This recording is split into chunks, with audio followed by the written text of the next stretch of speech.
Love marriage वाली बेटी versus arrange marriage वाली बेटी का पति। बड़े दामाद जी, और ये आपके लिए राकेश जी, खाना शुरू कीजिए ना। मैंने खास आप दोनों के लिए मटर पनीर, चावल, पूड़ी, रायता बनाया है। वाह माँ जी, आपने तो बहुत अच्छा खाना बनाया। वैसे अपने जन्मदिन पर खुद से खाना बनाने की क्या जरूरत थी? आपकी बेटी आ तो रही थी आपको सरप्राइज देने। क्या है, इसे खाना बोलते हैं? अपने जन्मदिन पर आपने मुझे बेइज्जत करने के लिए बुलाया है ना। पहले तो जमीन पर बिठा दिया और अब ये बेकार सा खाना दे रही है। अरे क्या ये कटोरी में 2-4 मटर के साथ 2 पनीर डाल दिए? जब स्वागत करना आता ही नहीं आपको तो क्यों बुलाया बेइज्जत करने के लिए? जानवी, तुम अब भी रुकना चाहती हो यहाँ पर? माँ क्या है ये, तुम्हें पहले ही समझाया था ना मैंने। दामाद के लिए अच्छा खाना बना कर रखना। मैं तुम्हारी छोटी बेटी के गरीब दामाद की पत्नी नहीं हूँ। अरे वो तो कुछ भी खा लेंगे लेकिन मेरे पति नहीं। दामाद जी मुझे माफ कर दीजिए, मेरी जितनी क्षमता थी उतना अच्छा करने की कोशिश की। ये सब मैंने आपके लिए ही किया है, ना कि उस गरीब दामाद के लिए। सावित्री के इतना कहने पर भी जानवी और नवीन उठकर जा रहे होते हैं, पर फिर आशा समझाती है आखिर सावित्री देवी के दोनों दामादों में इतना अंतर क्यों था और सावित्री गरीब दामाद को इतना नापसंद क्यों करती थी। जानने के लिए कहानी में कुछ समय पीछे चलते हैं, जहां आशा अपनी माँ का हाथ पकड़े समझाती है। माँ प्लीज मान जाइए ना, राकेश जी बहुत अच्छे हैं। हम दोनों सच में आपको शादी के बाद शिकायत का मौका नहीं देंगे। माँ आप चाहे तो उनसे मिल भी लीजिए, पर इस लव मैरिज के लिए मान जाइए और अपनी सारी शिकायत भी दूर कर लीजिए। और उन्हें हमसे कोई दहेज भी नहीं चाहिए।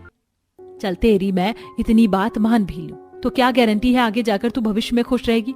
राकेश कुछ अच्छा कमाता धमाता नहीं है, जो तुझे ठीक से 2 वक्त की रोटी नहीं खिला सकता, तुझे तोहफे नहीं दे सकता, उसके साथ कैसे रहेगी तू? माँ मैं उनके साथ 2 सूखी रोटी खाकर भी खुश रह लूंगी, क्योंकि मैं उनसे प्यार करती हूँ, पर उस रिश्ते में नहीं बन पाऊंगी जिसके लिए मैंने कभी कुछ सोचा नहीं। प्लीज माँ मान जाइए। ठीक है, मैं तुम दोनों की लव मैरिज के लिए तैयार हूँ। लेकिन माँ मैं बिल्कुल भी तैयार नहीं हूँ। अगर इसको लव मैरिज करनी है तो करे, लेकिन मैं तो अरेंज मैरिज ही करूंगी। और मेरे लिए आप एक ऐसा रिश्ता ढूंढो जो कि बहुत ज्यादा अमीर हो, क्योंकि अब मैं और गरीबों में नहीं रहना चाहती हूँ और मुझे आपकी नाक भी नहीं कटवानी जैसा कि आशा करवाने वाली है। ठीक है, मैं तेरे लिए एक अच्छा रिश्ता ढूंढती हूँ। अच्छा नहीं माँ, अमीर रिश्ता ढूंढना। हाँ वही। कुछ दिनों में सावित्री अपनी बड़ी बेटी के लिए अच्छे अमीर घर का दामाद ढूंढ लेती है और एक ही मंडप में दोनों बेटी की शादी करवा देती है। विदाई के बाद दोनों बेटियां अपने अपने गरीब और अमीर ससुराल पहुंच जाती हैं। जानवी की सास मंत्रा उसका फूलों से स्वागत करती है और तोहफे में डायमंड का हार देती है। ये लो बहू, खास तुम्हारे लिए मैंने ये डायमंड का नेकलेस बनवाया है।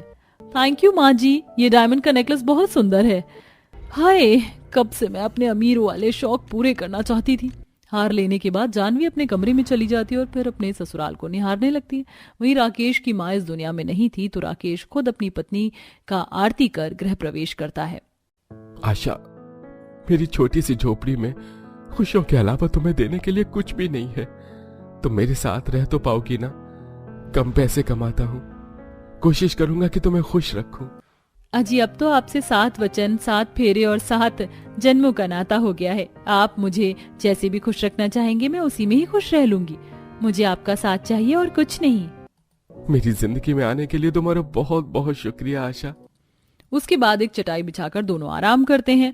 अगले दिन चूल्हे पर आशा 3 आलू की भुजिया और रोटी बना देती है, जिसे दोनों खुशी खुशी एक दूसरे के हाथ से खाते हैं। माफ कीजिएगा, रसोई में कुछ मीठा था ही नहीं, इसलिए मीठा नहीं बनाया, खाना बना दिया। कोई बात नहीं, मैं समझता हूँ। अब धीरे धीरे मेरे जीवन में लक्ष्मी आ गई है तो धन लक्ष्मी भी आ जाएगी। राकेश एक कपड़ों की फैक्ट्री में काम करता था, जहां रोज 200 रुपए की दिहाड़ी में 100 रुपए का रोज का राशन आता और वह उसी में ही गुजारा करते। सिर्फ इतना ही नहीं, राकेश अपनी पत्नी के घर का काम करवाने में भी कभी कभार मदद कर दिया करता था। वहीं जानवी अपने अमीर ससुराल में आकर और घमंडी हो गई थी और शॉपिंग करके आते ही नौकरों पर हुक्म चलाने लगती है। एक नौकर पैर दबाता है, दूसरा नौकर उसके लिए किचन से सैंडविच और शरबत लेकर आता है, जिसे मैडम मजे से खाती है। ऐसे ही लव मैरिज और अरेंज मैरिज वाली बेटियों के दिन गुजरते हैं। वही माँ का चैत्र मास में जन्मदिन आने को होता है, तो एक दिन पहले मैंने हमेशा अपना जन्मदिन अपनी दोनों बेटियों के साथ मनाया है। इस बार मनाऊंगी तो अपनी दोनों बेटी और दामाद के साथ मनाऊंगी, वरना नहीं। जानवी को फोन करती हूँ। हेलो जानवी बेटी, कल तुझे याद है ना क्या है? तो तू दामाद जी को लेकर यहाँ आ जाना। आ जाऊंगी माँ, लेकिन उनके लिए अच्छा खाना पीना बना देना। आप तो जानती है ना कि वो नॉर्मल खाना नहीं खाते। ठीक है, तो चिंता मत कर, मैं अच्छा खाना बनाऊंगी। इसके बाद सावित्री अपनी छोटी बेटी को फोन कर उसे भी घर पर बुलाती है। शाम को आशा का पति अपने फैक्ट्री से अपने हाथ की बनी साड़ी ले आता है जो आशा को बहुत पसंद आती है। अगले दिन राकेश अपनी साइकिल पर आशा को बिठाकर अपने ससुराल पहुंच जाता है और साइकिल को घर के बाहर खड़ा कर देता है। तभी वहां अरेंज मैरिज वाले दामाद और बेटी कार से उतरकर उस पर हंसने लगते हैं। ओह साइकिल, लव मैरिज और गरीबी है तो यही होगा। बुरा मत मानना आशा, लेकिन लव मैरिज करके तुमने गलती कर दी है। मुझे नहीं लगता जीजू, मैंने इनसे शादी करके कोई भी गलती की है। ये मेरा बहुत ख्याल रखते हैं। अरे आप चारों आ गए, आइए आइए। सावित्री अपनी अरेंज मैरिज वाले दामाद का बहुत अच्छे से स्वागत करती है, लेकिन लव मैरिज वाले दामाद को यूं ही घर में ले आती है। फिर गरीब बेटी सूजी का केक लाकर माँ का जन्मदिन मनाती है। हैप्पी बर्थडे टू यू माँ, भगवान जी आपको हमेशा खुश रखे। और ये लीजिए तोहफा, खास इन्होंने बनाया है। हाँ ठीक है, रख दो। मुझे नहीं पता था आशा, तुम पर केक के लिए पैसे नहीं होंगे और तुम सूजी का हलवा लाकर माँ के सामने रख दोगी। मुझे ही कह देती, और तोहफा भी 2 कौड़ी का दिया। दीदी, आपने तो माँ को कोई तोहफा भी नहीं दिया। लाए हैं ना हम माँ के लिए तोहफा। ये लीजिए माँ जी, खास सोने का हार। ये बहुत अच्छा तोहफा है दामाद जी, लेकिन मैं इतना महंगा तोहफा नहीं ले सकती। आइए बैठकर खाना खाते हैं। ये सुन नवीन को बुरा लगता है। फिर सावित्री अपने दोनों दामाद को खाना परोसती है कि तभी आशा, जीजू, दीदी, माँ के जन्मदिन के दिन ऐसे नाराज होकर मत जाइए। हाँ दामाद जी, 2 दिन के लिए तो आप आए, हमारे साथ रह लीजिए। ठीक है, 2 दिन रह लेते इस खंडर में। फिर जैसे ही दोनों दामाद खाना खा लेते हैं, लेकिन मच्छरों की वजह से नवीन सो नहीं पाता और उसे गर्मी भी लगती है। अगली सुबह सावित्री को तेज बुखार हो जाता है और वो उठ पाती नहीं है। तब अरे माँ जी, आपको तो बहुत तेज बुखार आ रहा है, आप उठना मत, हम दोनों संभाल लेंगे। हे भगवान, माँ तुम भी ख्याल नहीं रखती हो ना अपना? सच बताना, कल से बुखार था ना? हाँ, मैंने जानबूझकर तुझे नहीं बताया, वरना तुम सब परेशान हो जाते। माँ तुम भी ना, वैसे मुझे यहाँ पर नींद ही नहीं आई। वही तो, रात को मुझे इतने मच्छरों ने काटा है ना कि मैं बता नहीं सकता। दोनों लव मैरिज वाले पति पत्नी घर का काम करते हैं, वहीं अरेंज मैरिज वाले पति पत्नी बैठे रहते हैं और आशा अपनी माँ को चाय नाश्ता भी अपने हाथ से करवाती है। कुछ देर बाद कपड़े धोते समय आशा का पैर मुड़ जाता है और राकेश उसे गोद में उठाकर माँ के बगल में लिटा देता है। आशा, तुम बिल्कुल ख्याल नहीं रखती हो अपना। अब तुम माँ जी के साथ रहो, घर का सारा काम मैं करूंगा, रात का खाना भी मैं बनाऊंगा। गरीब है तो चमचागिरी तो करेगा ही। राकेश घर में झाड़ू पोछा करता है, कपड़े सुखाता है और घर का काम करता है। ये देख अरेंज मैरिज वाले दोनों पति पत्नी मजाक उड़ाते हैं, लेकिन सावित्री का राकेश को लेकर मन पिघल जाता है।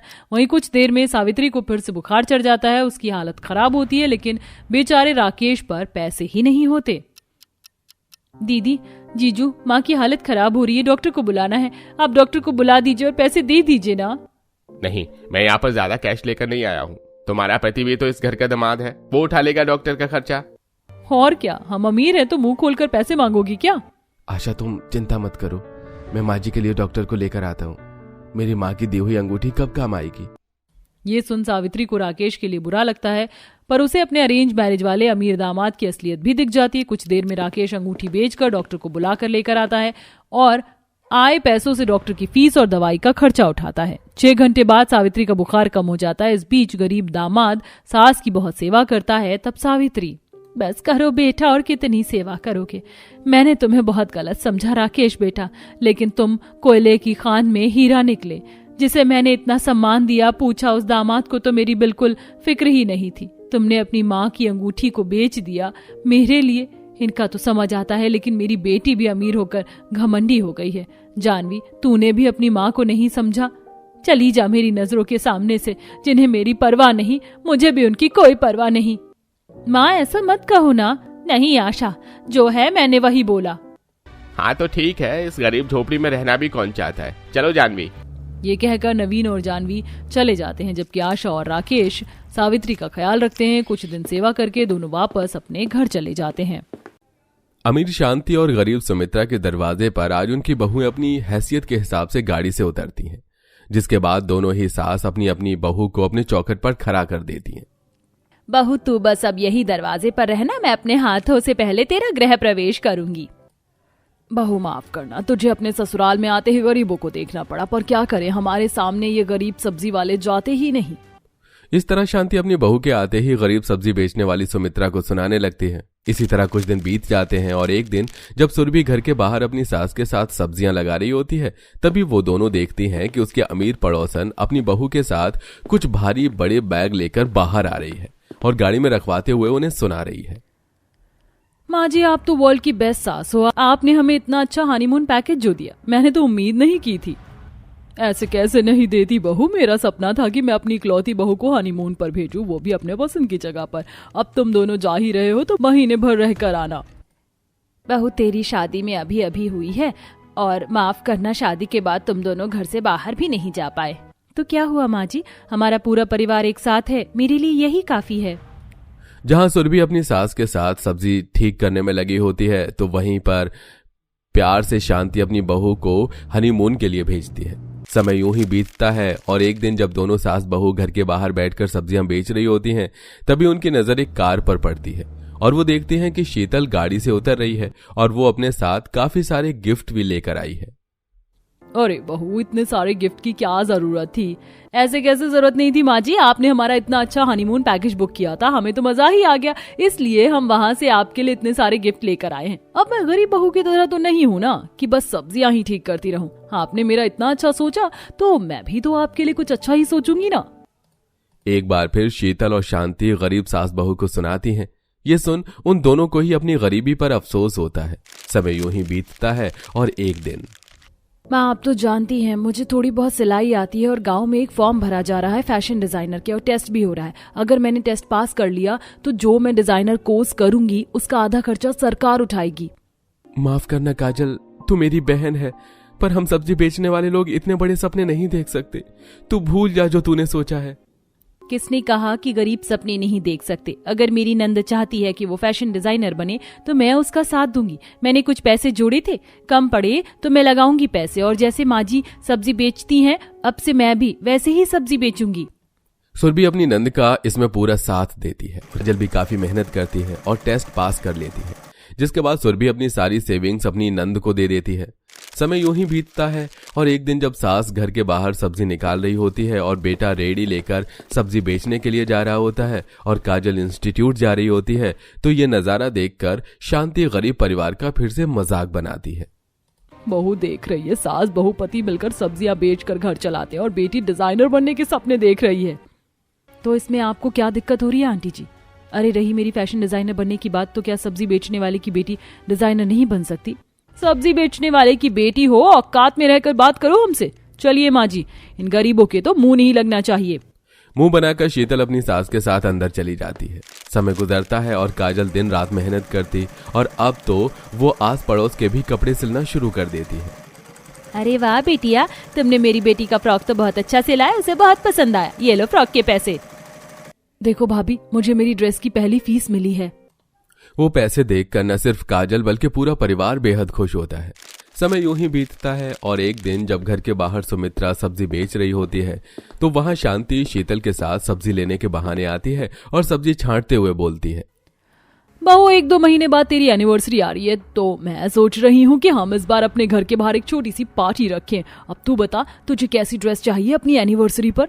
माँ जी, ये भी कोई पूछने वाली बात है? जब आप मुझे हनीमून का पैकेज दे सकती हैं तो मुझे पूरा यकीन है आप पर कि आप मेरी एनिवर्सरी ड्रेस किसी फेमस डिजाइनर से ही डिजाइन करवाओगी। मेरी बहू को मुझ पर कितना विश्वास है। वैसे सुमित्रा, तेरे बेटे बहू की भी तो एनिवर्सरी आ रही है, तू क्या देगी अपनी बहू को? वैसे तो जैसी सब्जी बेचने वाली क्या ही दे सकती है अपनी बहू को। मेरी सास मुझे एनिवर्सरी गिफ्ट क्या देंगी इसकी चिंता आप मत कीजिए। आंटी जी, सब्जी लेने आई है, सब्जी लीजिए। उस दिन सुरभि भी अपनी अमीर पड़ोसन को सुना देती है। सुरभि की बातें सुनकर दोनों सास बहू सब्जी लेकर घर जाती हैं। अब इसी तरह कुछ दिन बीत जाते हैं और एक दिन फोन पर बात करती हुई शीतल घर के बाहर आती है।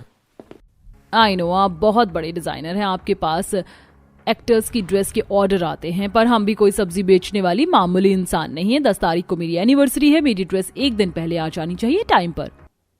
माँ, ये लोग हर समय अपनी अमीरी का इतना घमंड क्यों दिखाते हैं हमें? अब तुम देखना, मैं भाभी के लिए ऐसी ड्रेस बनाऊंगी जिसे देखकर इनकी आंखें फटी की फटी रह जाएंगी। तूने तो मेरे मुंह की बात छीन ली काजल, मैं भी तुझे यही कहने वाली थी। इस बार मैं अपनी बहू को उसकी एनिवर्सरी पर बहुत अच्छी ड्रेस दूंगी और उसे सिलने की जिम्मेदारी तेरी है। इस तरह अब काजल घर बैठकर सिलाई करती है और कुछ पैसे जोड़ती है और अपनी माँ के साथ बाजार जाकर सस्ते कपड़े लेकर आती है और घर में ही सिलाई करती है, जिसमें सास की कभी कभी इस ड्रेस को सजाने में मदद करती है। बेटा ये बहुत स्पेशल ड्रेस है, इसे अच्छा बनाने के लिए हमें और मेहनत करनी पड़ेगी। इसे सबसे हटकर बनाना है हमें और एनिवर्सरी तक इसे अपनी भाभी से छुपा कर रखना, यह उसका सरप्राइज होने वाला है। ठीक है माँ।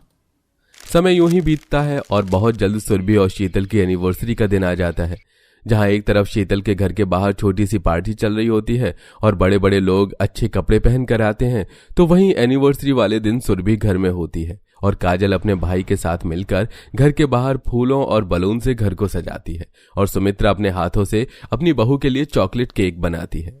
ओह माय गॉड शीतल, तुम इस ड्रेस में बहुत प्यारी लग रही हो। वैसे तुम्हारे बगल वाले घर के बाहर वो औरत जो सब्जी बेचती थी ना, हाँ जो उनके घर में भी कुछ है क्या?